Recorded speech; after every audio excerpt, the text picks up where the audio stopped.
ಸಂಘ ಬಂದ್ಬಿಟ್ಟದೆ ಇವತ್ತು. ಯಾಕಂದ್ರೆ ಬೇರೆ ಉದ್ಯೋಗ ಬರೋದಿಲ್ಲ ರೈತರಿಗೆ, ಭೂಮಿಯನ್ನು ನಂಬಿ ಬದುಕ್ತಾ ಇರ್ತಾನೆ, ಅದನ್ನ ಮಾಡಬೇಕು ಕೆಲಸ. ಅದ್ಮೇಲೆ ಬೇರೆ ಕೆಲಸ ಬರೋದಿಲ್ಲ, ಇನ್ನುಳಿದ ಯಾವುದೇ ಜ್ಞಾನ ಇರುವುದಿಲ್ಲ. ಹೀಗಾಗಿ ರೈತದಿಂದ ಅನಿವಾರ್ಯವಾಗಿ ಬೆಳೆ ಬೆಳೆದು ಅದನ್ನು ಮಾರೋದು, ಬಂದ ರೇಟಿಗೆ ಕೊಟ್ಬಿಡೋದು ಅಷ್ಟೇ. ಭೂಮಿಯಲ್ಲಿ ದುಡಿದಿದ್ದ ಬಗ್ಗೆ ಬೆಲೆ ಇರುವುದಿಲ್ಲ, ಮತ್ತೊಂದಿಲ್ಲ, ಮುಗಿದ ನಿಮಗೆ ಗೊತ್ತದ. ಮತ್ತು MSP ಅಂತ ಮಾಡ್ತಾರೆ ಸರ್ಕಾರದವ್ರು, ಒಂದು 2-3 ಬೆಳೆಗೆ ಅಷ್ಟೇ ಮಾಡ್ತಾರೆ, ಎಲ್ಲ ಬೆಳೆಗಳಿಲ್ಲ.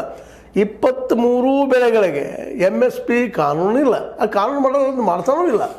ಯಾಕಂದ್ರೆ ಈ ಮಿಡ್ಲ್ ಮ್ಯಾನ್ಗಳಿಗೆ ತೊಂದರೆ ಆಗ್ತದೆ ಒಂದೇ ಕಾರಣಕ್ಕಾಗಿ. ಯಾಕಂದ್ರೆ ಪಾರ್ಟಿ ಫಂಡ್ ಕೊಡ್ತಾರೆ ಅವರು, ರೈತಗೆ ಪಾರ್ಟಿ ಫಂಡ್ ಕೊಡೋದಿಲ್ಲ. ಪಾರ್ಟಿ ಫಂಡ್ ಅಂದರೆ ಏನದು? ಆ ದುಡ್ಡು ಬಂದಿದ್ದೇನೆ ಎಲೆಕ್ಷನ್ಗಳಲ್ಲಿ ಹಂಚೋದು, ಆರಿಸ್ಬಾರ್ದು, ತಾವು ಆಯ್ಕೆ ಆಗೋದು ಒಂದು ದಾರಿದು.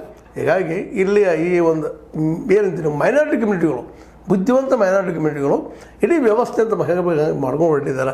ಒಬ್ಬ ತಿಳುವಳಿಕಿದ್ದಂಥ ಇವತ್ತು ನಮ್ಮ ಮುಖ್ಯಮಂತ್ರಿಗಳಿಂದ ಬದಲಾಯಿಸಬೇಕಾಗಿ ಮೋಸ್ಟ್ಲಿ ಬದಲಾಯಿಸುವ ಸಾಧ್ಯತೆಗಳು ಇಲ್ಲ ಅಂತ ಅನ್ನಿಸ್ತದೆ. ಯಾಕೆಂದರೆ ಅವ್ರಿಗೆ ಇಲ್ಲಿವರೆಗೆ ಸಿದ್ದರಾಮಯ್ಯನವ್ರಿಗೆ ಒಂದು ಜಾತಿ ಗಣತಿ ಮಾಡಿಸಿದ್ರು, ಏನೋ ಒಂದು ಹುಮ್ಮತನಕ್ಕೆ ಬಿದ್ದ, ಸಾಕಷ್ಟು ದುಡ್ಡು ಖರ್ಚು ಮಾಡಿದರು. ಇವತ್ತು ಪಬ್ಲಿಷ್ ಮಾಡೋಕ್ಕೆ ಧೈರ್ಯ ಇಲ್ಲ ಅವ್ರಿಗೆ. ಇದನ್ನು ನೋಡಿದಾಗ ಏನು ಅನ್ನಿಸ್ತದಪ್ಪ ಅಂದರೆ ಇವರಿಂದ ಇದೇನು ಸಾಧ್ಯ ಇಲ್ಲ, ಇದು ಈಗ ಮುಂದುವರಿದು ಅನ್ನುವಂಥ ಮಾತು ಬರ್ತಾಯಿದೆ. ಅಂದ್ರೆ ಇದರ ಅರ್ಥ ಇಲ್ಲೇ ರೈತರು ಸ್ವತಃ ಯಾತ್ರೆಗೊಳ್ಬೇಕಾಗಿದೆ. ಯಾಕಂದರೆ ಮೆಜಾರಿಟಿ ಅವರೇ ಇದ್ದಾರೆ ರೈತರ ಮನಸ್ಸು ಮಾಡಿದ್ರೆ ಯಾವುದೇ ಸರ್ಕಾರವನ್ನು ರಿಬ್ಲೇಟ್ ಮಾಡ್ಬೋದು. ಈ ಹಿಂದೆ ಪ್ರಯತ್ನ ಮಾಡಿದರು ನಮ್ಮ ನಂಜನಸ್ವಾಮಿಯವರು, ಜೊತೆಗೆ ನಮ್ಮ ಬಾಬಾಗೌಡ ಪಾಟೀಲರು, ರುದ್ರಪ್ಪನವರು, ಇವರೆಲ್ಲ ಹಿಂದೆ ಹೋರಾಟ ಮಾಡಿದರು. ಆದರೆ ಯಾಕೋ ಏನೋ ಒಕ್ಕಟ್ಟು ಆಗಲೇ ಇಲ್ಲ.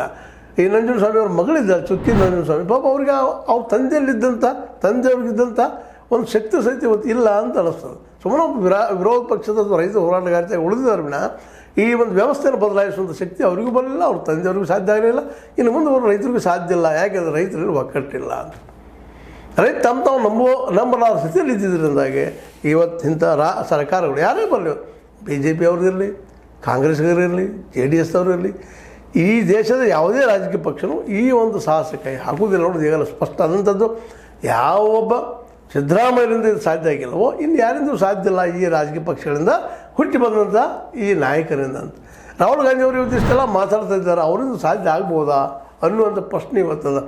ಯಾಕೆಂತಂದ್ರೆ ಅವರು ಒತ್ತಡಕ್ಕೆ ಮಣಿಯುವಂಥ ಮನೋವೃತ್ತಿ ಇರುವುದರಿಂದಾಗಿ ಮೋಸ್ಟ್ ಪ್ರೊಬಲಿ ಇವತ್ತಿನ ಯಾವ ರಾಜಕೀಯ ಪಕ್ಷಗಳು ಸಹಿತ ಈ ಒಂದು ಹುಟ್ಟು ಸಾಹಸನ್ರಿ ಅಥವಾ ಒಂದು ಜನಕ್ಕೆ ಬೇಕಾದ ನಿಜವಾದ ಸಾಹಸನ್ನೇ ಮಾಡಲಿಕ್ಕೆ ಸಾಧ್ಯ ಇಲ್ಲ ಏನೋ ಅನ್ನಿಸ್ತದೆ. ಅದೇನೋ ಆಗಲಿ, ಸರ್ಕಾರ ಮಾತ್ರ ತಪ್ಪು ಹೆಜ್ಜೆಯನ್ನು, ರದ್ದಾದ ಕಾಯ್ದೆಗಳನ್ನ ಮುಂದುವರ್ಸ್ಕೊಂಡು ಹೋಗುವಂಥದ್ದನ್ನು, ಮಿನಿಮಮ್ ಹೋಗಲಿ ಬಿಡಪ್ಪ APMC ಇರೋರು ಸ್ವತಂತ್ರ ಕೊಡಲಿ ಹಿಂದಿನ ಅನ್ನುವಂಥ ಅದೂ ಇಲ್ಲದ ಹೋಗುವಂಥ ಪ್ರಸಂಗ ಬಂದಿದ್ದರಿಂದಾಗೆ ಇವತ್ತು ಈ ಹೋರಾಟ ಅನಿವಾರ್ಯ ಆಗ್ಯದ.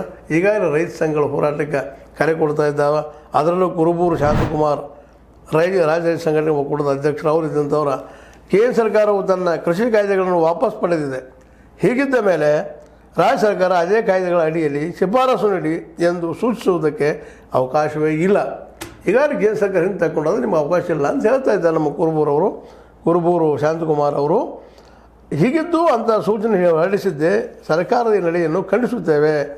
ಈ ಸೂಚನೆಯನ್ನು ರಾಜ್ಯ ಸರ್ಕಾರ ಕೂಡಲೇ ವಾಪಸ್ ಪಡೆಯಬೇಕು.